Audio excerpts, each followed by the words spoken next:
told Trump's election rant in Georgia could hurt Republicans. This is, of course, given that he was trying to aid in the campaigns for two senators that were running for office. And if the Republicans win this one, it would actually be a blow to the Democrats because they are trying to get a 50-50 situation as far as Congress is concerned. But, of course, if he is speaking in a way that is not aiding their win, well, that's going to be a problem. And then Rudy Giuliani tested positive coronavirus. This is yet another another member of the Trump camp that is testing positive for the coronavirus. His son did, the president also did test positive, so it's not very good news for Trump's camp. But take a look at those papers to know more about what's making headlines. Now let's start off with this story. The Kenya Union of Clinical Officers say it will go ahead with its planned strike that will see over 7,000 clinical officers down their tools across the country.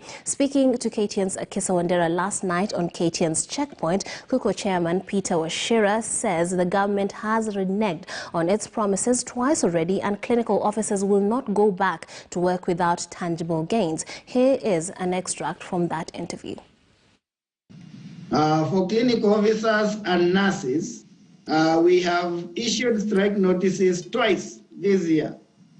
The first one was in May, which we suspended after we were played, and they said they were going to fast-track the issues and to sort them. And the second one was in August, when we had realized that actually they had played us in May, and they never sorted a thing. And we suspended again in August when they expressed and even put in place a committee like the one CS Chelugui was talking about yesterday.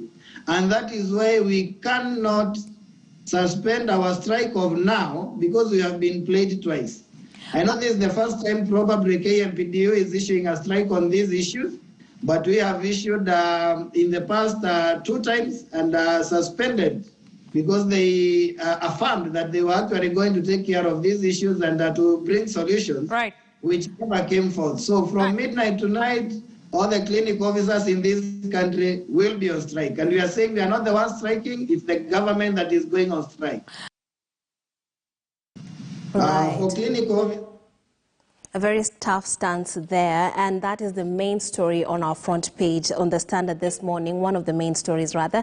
Doctors call off strike, ready to hold dialogue. While on the Daily Nation, we are told health crisis as nurses go on strike over pay. Now, I'll read an excerpt from that. It says nurses and other health workers in public hospital will begin their strike at midnight today to press for higher pay and better working conditions. This will effectively paralyze operations in public hospitals that are already reeling under the weight of surging patient numbers due to the coronavirus. I'll start with you, Honorable Odera. What is your take on this unfolding situation?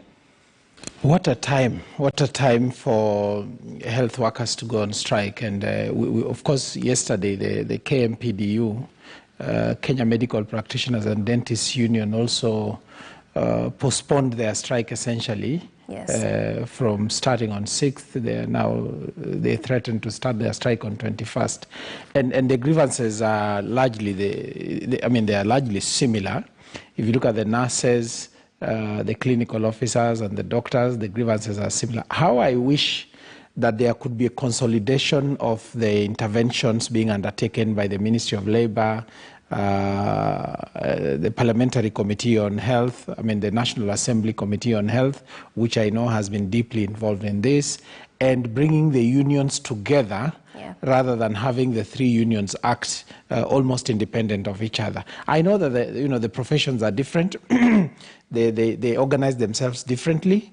There could be minor differences in the grievances, but largely those grievances are the same. For example, the KMPDU said one of their grievances is they want employment of 2,000 more doctors. They want to have 3,000 more clinical officers employed and 7,000 more nurses. You can see the common thread in those grievances. They want more PPEs. Yes. They want to have comprehensive medical cover for themselves. They want group life insurance for themselves, and they want increase in pay. So you could see there are very many common threads.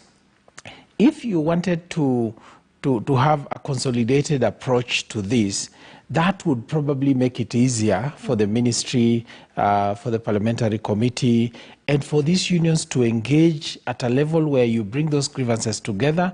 In any case, when you look at the practical aspects of these grievances, these people work together. Nurses, clinical officers, doctors, the environment is similar.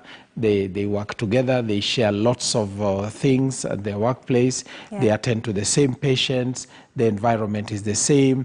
And it is therefore easy to see why the grievances are similar. Yes. And how I wish they could consolidate those grievances and engage the government and the National Assembly as a team of maybe different unions, but people who are affected similarly by the things that they are raising as grievances. Yeah, and Presenter United Front. Honorable Mutambo, do you agree with that sentiment that rather than one union going one direction and the other essentially the opposite direction, it's not going to help? Because if you're having the nurses going on strike, essentially still we're having a paralysis in medical services, because these are some of the workers that provide basically the backbone of the medical services that are provided at our public hospitals. So perhaps that consolidation is important, as Honorable Odera says. Do you agree?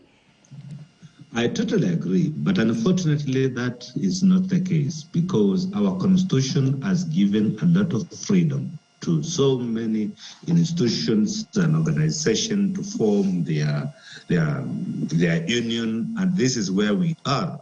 We are not only treated to this by the only medics, even in the education sector. This is what is bringing this country down. Yeah. Everybody wakes up every morning and they threaten to go on strike. Yes, it is their right as per the constitution. It is their right, even if there's no constitution, it is their right, because they offer these services. But this matter ought to have been brought to rest. I'm sure Kenyans, they have gone through this for quite some time. We have gone through these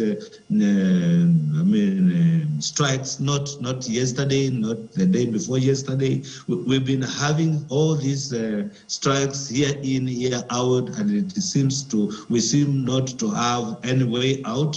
Negotiations are made, they return back to work. Then after a while, they are out again in the street, and it has become a norm. It is quite unfortunate that these things are happening in a developing world like a country, Kenya, and like Dara said, what unfortunate timing when this country is going through the pandemic. And I think some profession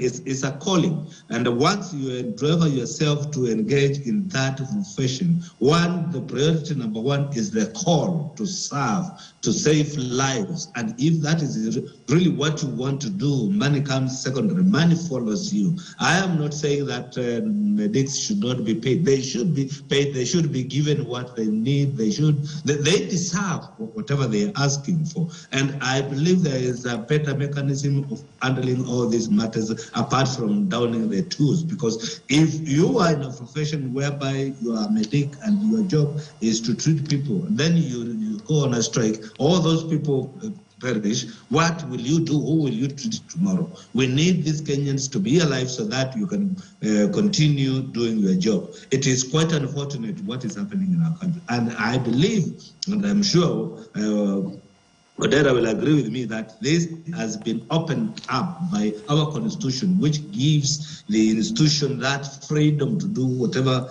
they feel like and to create these organizations. And it is a reality with us. It is a problem with us, and we need to see how to solve it. I wish the same way Odera is wishing, how I wish that we could have one body which is handling all these matters. The essence of devolution, people thought that once we devolve health services, medics from X county, they will strike at that county, and on the other county they will not be striking, and business will be going on. But it seems not to be the case. It seems not to be working. So we have a shortcoming in our laws, which I think we need to as we talk about BBI, we need to talk about how do we handle all these problems which actually come year in, year out, every single time. Yes, and the problems we are facing this year are quite unique because we are smack in the middle of a pandemic. On the second part of this hour, we shall be digging deeper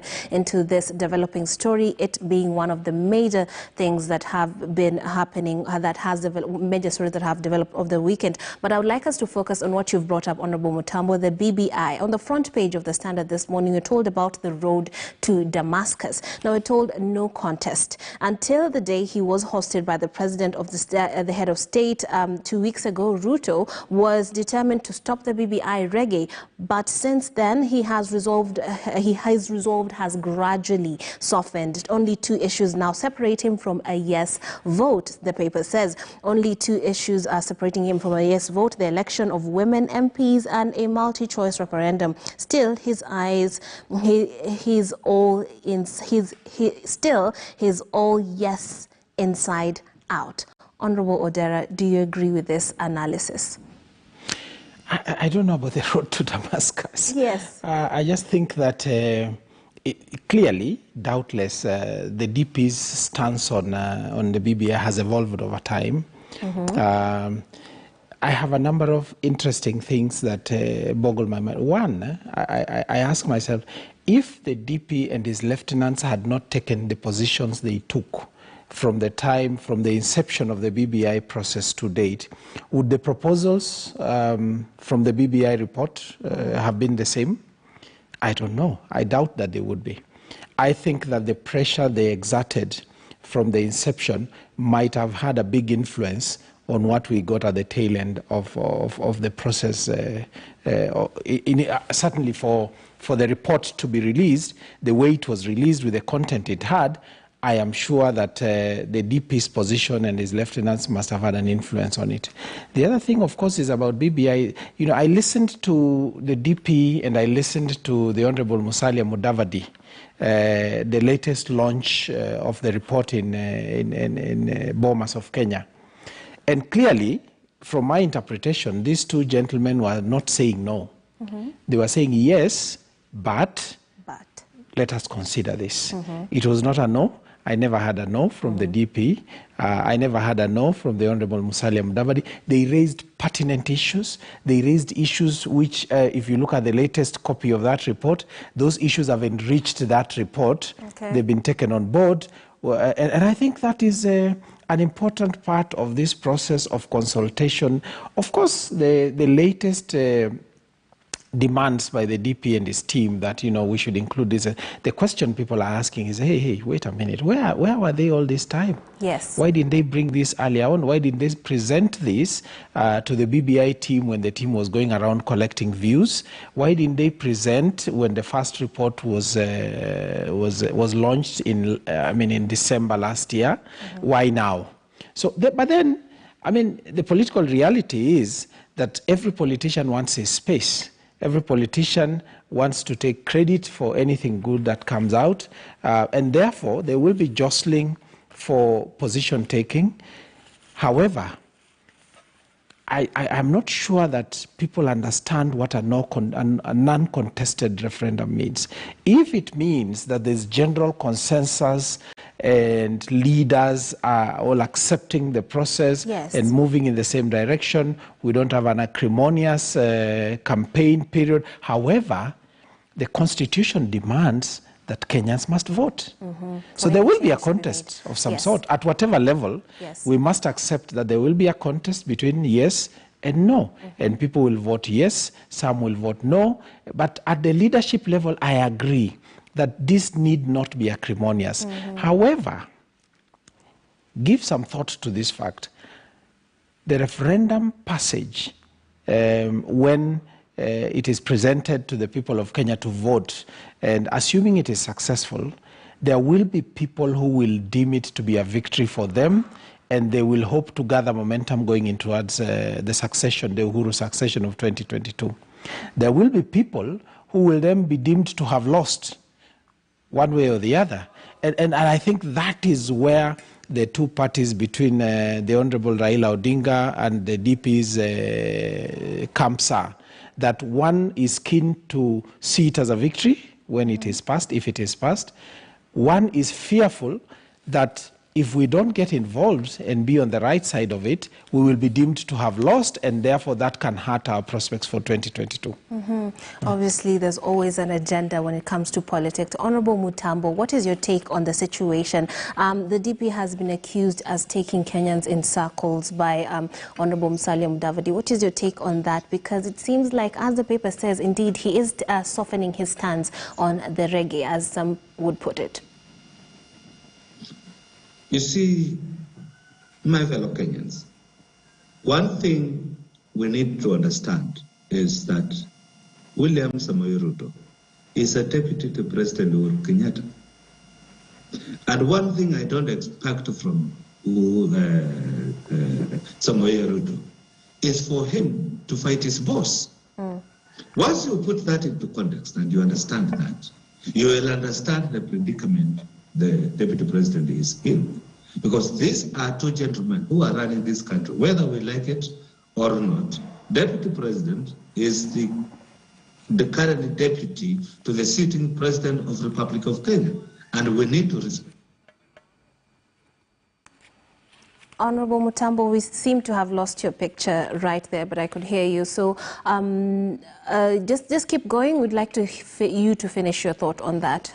Yes, what I want Kenyans to understand is that this problem Deputy President is facing, Kalonzo has been there before, and that is where the name of watermelon came in, because Kalonzo maybe had a different views on what the Constitution had then, and likewise. And I don't think it is wrong for somebody to say that I think we need to amend this, we need to amend that before we go forward. That does not mean they are opposing.